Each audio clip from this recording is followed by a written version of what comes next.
नमस्कार मित्रांनो, माझं नाव हार्दिक चुरी. नमस्कार, माझं नाव कांचन चुरी.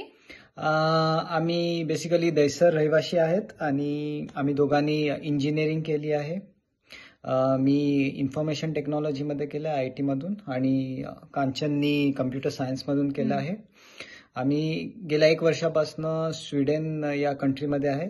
बेसिकली एक युरोपियन कंट्री आहे आणि मी एक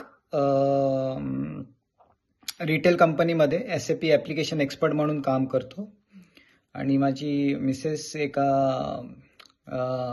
मॅन्युफॅक्चरिंग कंपनीमध्ये मॅनेजर आहे आणि तिच्या अंडर 10 लोक काम करतात. आम्ही आमचे वडील कमलाकर चुरी आणि कुणबी समाज संघ यांना धन्यवाद करू इच्छितो की त्यांनी आम्हाला हे निमंत्रण दिलं आमची ओळख दाखवायला. Thank you so much.